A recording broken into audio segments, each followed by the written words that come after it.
listen to our body as a guidepost, so to speak, and become a more embodied, aligned person, things just kind of open up for us more opportunity, joy in the day to day, the things that we do, the choices that we make, the people we surround ourselves with.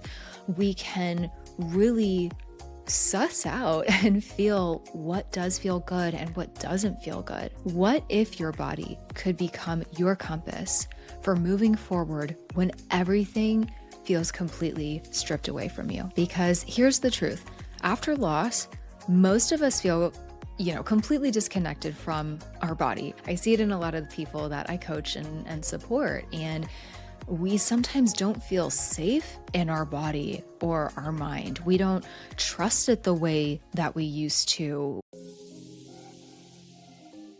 Welcome to Mourning Sips and Soul Shifts. Hello, my friend. Welcome back to Morning Sips and Soul Shifts on the Life with Grief podcast.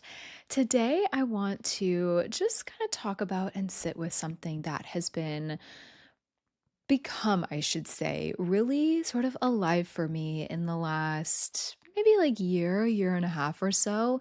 It's something that has really been on my mind a lot. And that is listening to our body as a guidepost for alignment and embodiment. And I feel like this is not necessarily something we are particularly in touch with or in tune with in the very early days of our grief when things are just awful and we're in shock and we're just coping with, that very in your face grief. Not that the grief ever necessarily leaves us, but I think when enough time goes by and we can kind of just figure out how to live our day to day life again, and, we just live our life with grief, right? And we continue to grow and evolve. This idea of just getting back in touch with our body and embodiment and living in alignment can become a more palatable conversation and something that we can actually begin to feel into and explore a little bit, perhaps just step by step. So, this has honestly been something that has been so pivotal and transformative and healing in my own grieving process. It's one of the main reasons that I do soul purpose coaching and transformational life coaching. And I love it. I love it just as much as supporting a griever in those early days, right? There's no comparison of the two. It's just we're in such different places in each of those phases of life. And they're both beautiful and sacred in their own way. But, as part of these morning sips and soul shifts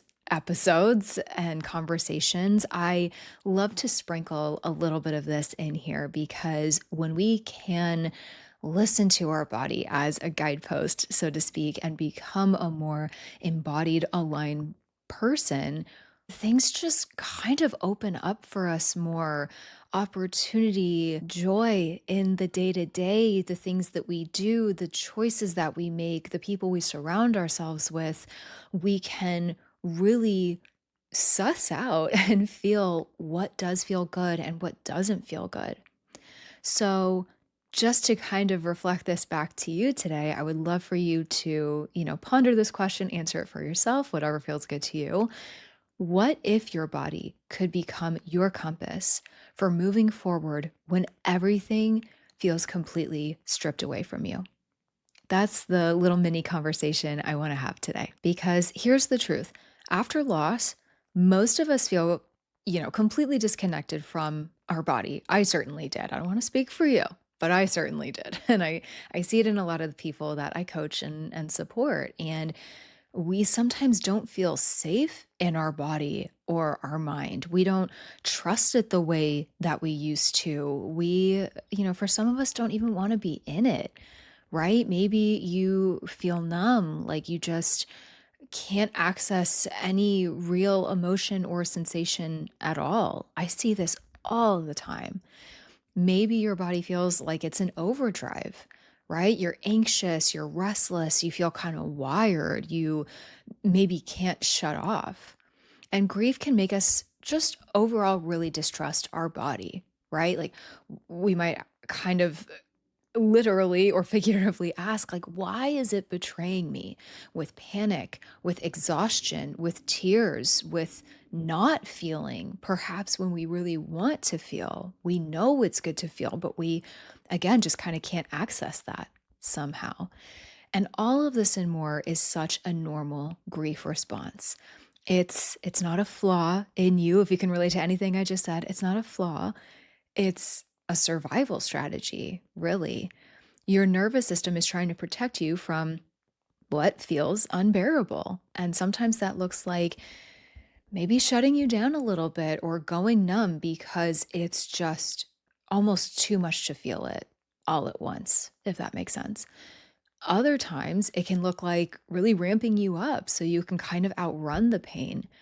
So if you've felt like a stranger in your own skin since your loss, or you can empathize again with this feeling and everything that I'm saying right now, and just want to understand, like, okay, what does embodiment, what can that feel like? What can that look like? What does it look like for me? Because it could be a little bit different for all of us. This conversation is for you. And please know you are not broken. And remember that our body, it's not the enemy. I like to really think of it as the messenger, if anything. And ultimately, really this incredible compass for us if we are willing to listen to it and use it correctly. So, I'd like to introduce you now to this idea of alignment. And there's so many ways that we can kind of define this or ways that people might feel this. So, I am not the end all be all, but ultimately I like to think of it as moving with what feels good and true to us and our soul versus forcing things that don't feel good, right? Or is not in accordance with our highest self. And I know that can feel like such a faraway thing to tap into when we're grieving, but just hang out with me on this one because this is where I'm going to just gently invite you into something gentle, but I'd like to say pretty profound. Our body is one of our greatest teachers. It can become, again, a compass when our mind feels very foggy, when, again, life feels just completely stripped and taken from us in one way or another. And when the future is just seemingly impossible to imagine because it looks so different now than what we thought it would. So I'm going to pose this question to you. Think about the last time you said yes to something, but deep down you knew it wasn't right for you. Did your chest feel tight? Did your stomach drop or do some circles a little bit because it was uneasy? That heaviness or contraction, that was most likely your body speaking to you. On the flip side, think about a time you did something that aligned with what you truly needed and wanted in that particular moment. Maybe it was saying no to an obligation or something that you had previously agreed to do. Maybe it was just stepping outside for fresh air instead of powering through another email, right? How did your body feel? Was it more open, a little lighter? Maybe you kind of felt like you could breathe a little easier. That is your body acting as your compass. Alignment isn't about what looks good on paper or what anyone else thinks should be in alignment for you. It's about what feels true and grounded inside of you, body, mind, and spirit. And in grief, let me tell you, that is a lifeline. And it's a lifeline that I feel like so many grievers do not really tap into. And a lot of the time it's because we don't know how to.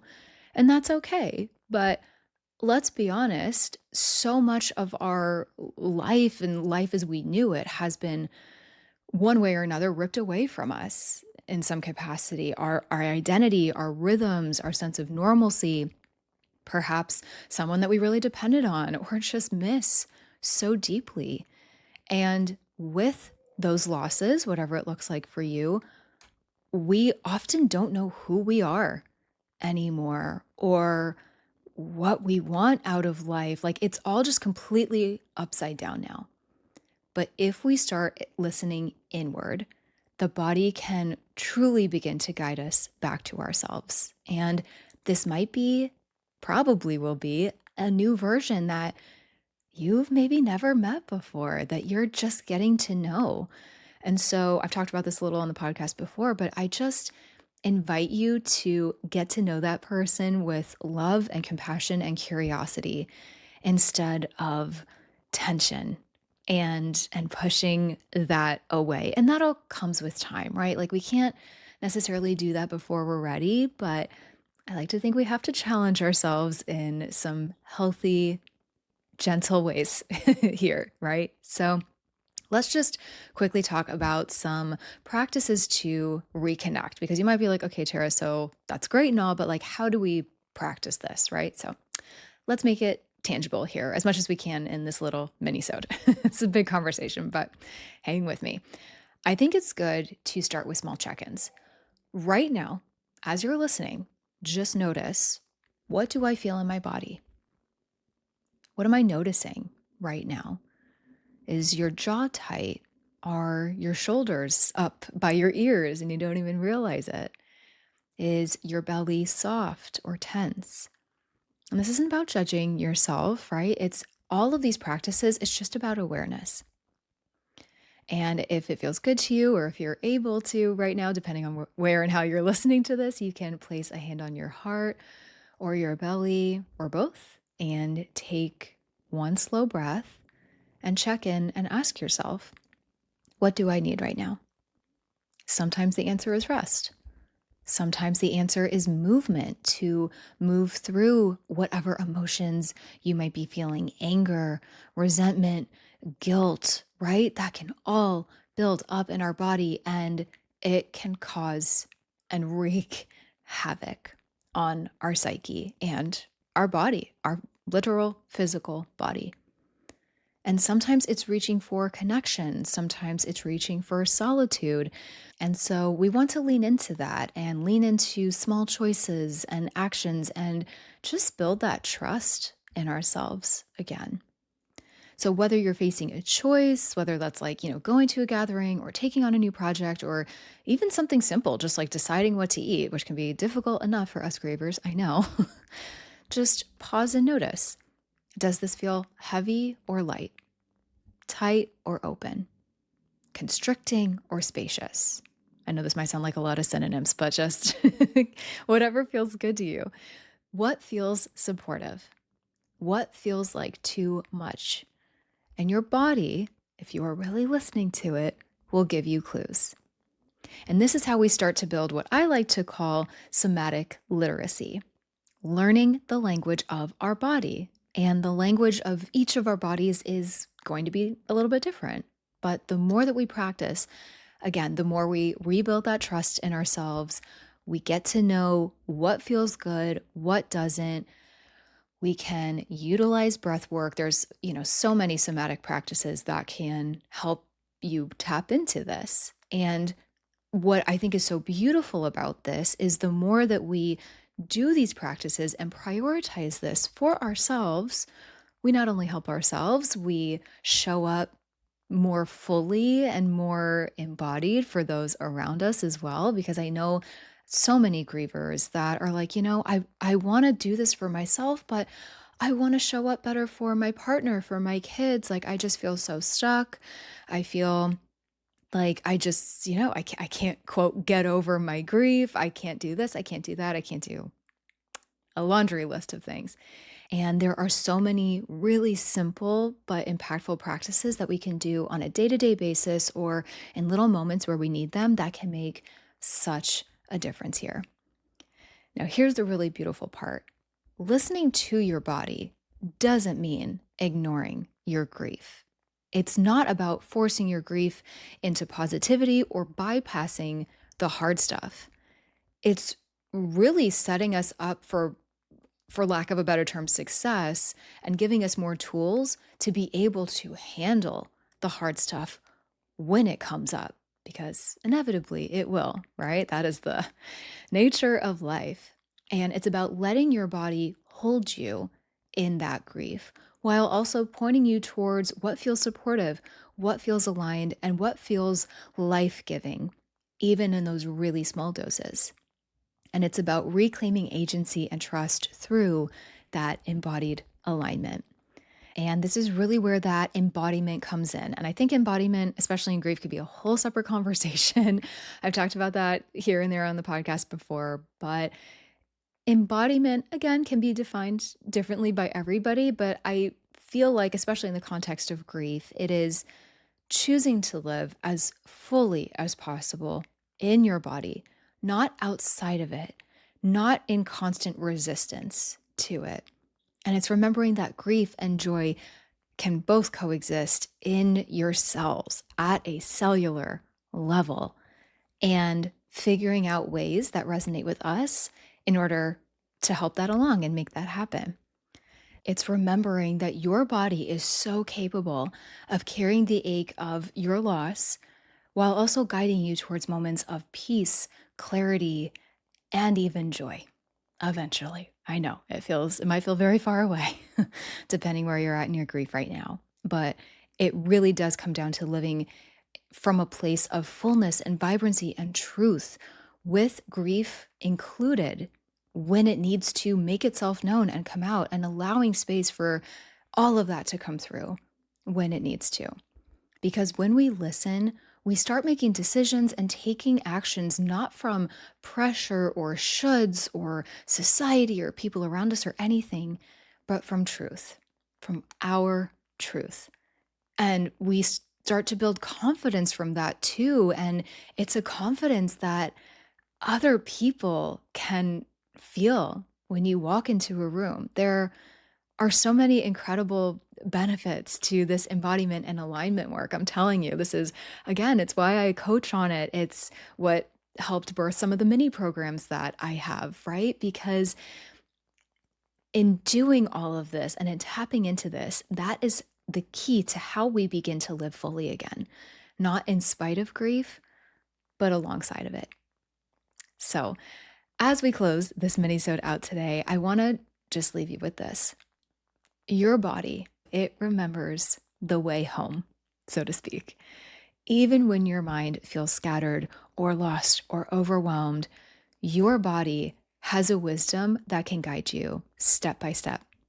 And it is always there with you. It is there for you 24/7. And with such a trusty resource attached to us, we don't want to ignore it, right? So, my invitation to you today is very simple.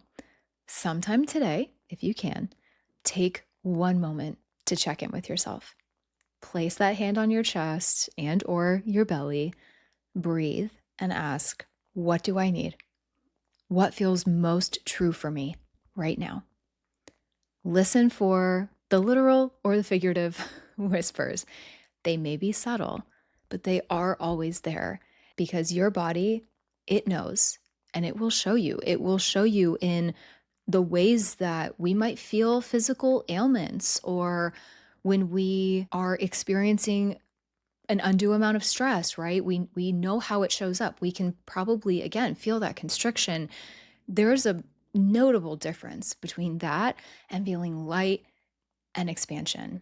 And I want to recognize you might be in a position in your grief where you don't even remember what feeling lightness and expansion and all of these beautiful, seemingly frilly things feels like anymore. I want to acknowledge that because, my friend, I have been there too.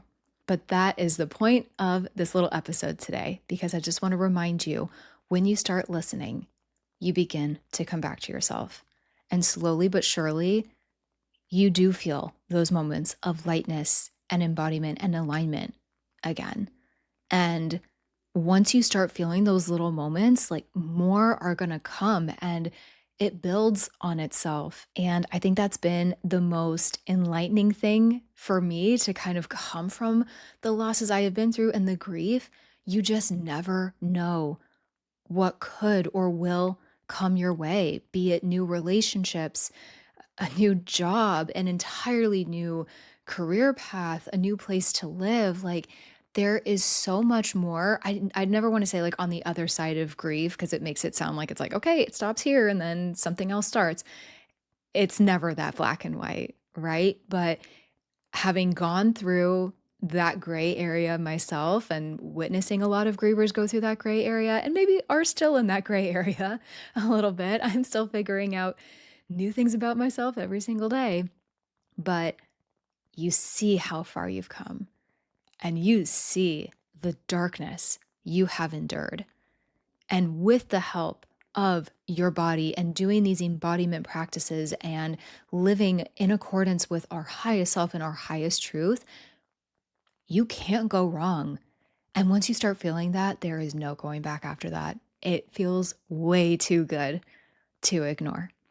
And that is how we can start to create this fulfillment, this joy, this vibrancy that I'm always talking about after we go through a loss. So that is all I have for you today. If you enjoyed this episode or found it useful, or dare I say, even a little inspiring, I would so appreciate you sharing it with someone who might enjoy it or need to hear this as well, or leaving a rating or review wherever you enjoy your podcasts so other grievers just like you can find this podcast too. So take care of your heart, get in touch with that body of yours. Don't be scared of it. It's always there to support you. And I will see you in the next episode.